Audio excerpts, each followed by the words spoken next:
Bien-aimés dans le Seigneur, shalom chez vous. Rhapsodie des réalités du mardi 26 août 2025. Le plan pour une vie douce et paisible. Alléluia. C'est notre thème d'aujourd'hui. Et parce que Christ partage avec nous sur 1 Timothée 2, versets 1 à 4. J'exhorte donc avant toute chose à faire des prières, des supplications, des requêtes et des actions de grâce pour tous les hommes, pour les rois et pour tous ceux qui sont élevés en dignité, afin que nous menions une vie paisible et tranquille en toute piété et honnêteté. Cela est bon et agréable devant Dieu notre Sauveur, qui veut que tous les hommes soient sauvés et parviennent à la connaissance de la vérité. Gloire à Dieu. Pour que nous jouissons de la paix et de la prospérité en toute piété et honnêteté dans nos sociétés, la parole de Dieu nous montre quoi faire. Nous devons prier comme il est décrit pour nous dans notre écriture d'ouverture ci-dessus. Lorsque nous le ferons, nous assisterons au salut des dirigeants, des chefs d'institutions et des postes d'autorité. Alléluia. Par conséquent, la nation fleurira avec la prospérité et la paix. Le Saint-Esprit, le stratège en chef, sait exactement comment influencer les choses dans ce sens. Il sait comment persuader les dirigeants, les emmener dans le royaume et les faire de bonnes choses.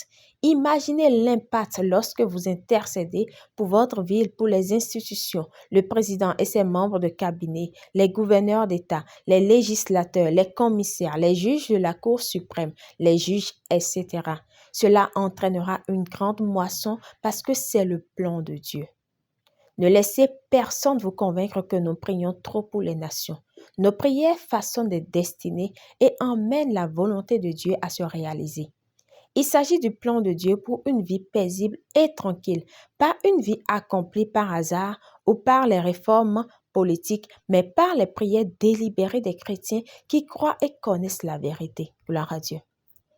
Alors, prenez votre place dans l'intercession. Devenez le canal de la justice, la paix et la prospérité de Dieu pour imprégner votre ville alors que l'évangile prospère et que la volonté de Dieu est établie dans les cœurs des hommes. Alléluia, gloire à Dieu. Prière. Cher Père, merci de m'avoir montré comment prier efficacement. Je prends ma place dans la prière, intercédant pour tous les hommes, pour les dirigeants, et ceux en position d'autorité, afin qu'ils puissent être sauvés et parvenir à la connaissance de la vérité. Je déclare que l'Évangile a libre cours dans les nations et les cœurs des hommes sont transformés dans la justice. Merci pour la grande moisson des âmes. Au nom de Jésus, Amen. Pour une étude approfondie, nous lisons Jérémie 29, verset 7, Luc 18, verset 1, 1 Timothée 2, verset 1 à 4. Si vous n'êtes pas encore né de nouveau, nous vous invitons à faire de Jésus-Christ le Seigneur de votre vie en faisant cette prière de tout votre cœur et de manière à vous entendre. Et vous devez croire que Jésus-Christ est Dieu, qu'il est venu sur la terre, qu'il est mort pour vous et que Dieu l'a ressuscité d'entre les morts.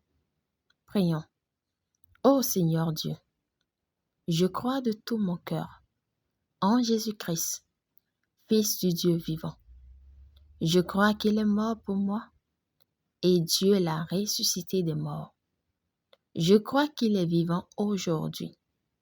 Je confesse de ma bouche que Jésus-Christ est le Seigneur de ma vie à partir d'aujourd'hui.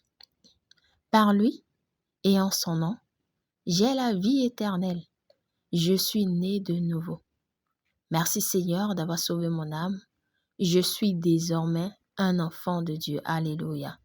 Vous pouvez lire Romains 10, versets 9 à 10. Félicitations si vous avez fait cette prière. Vous êtes désormais un enfant de Dieu. Alléluia.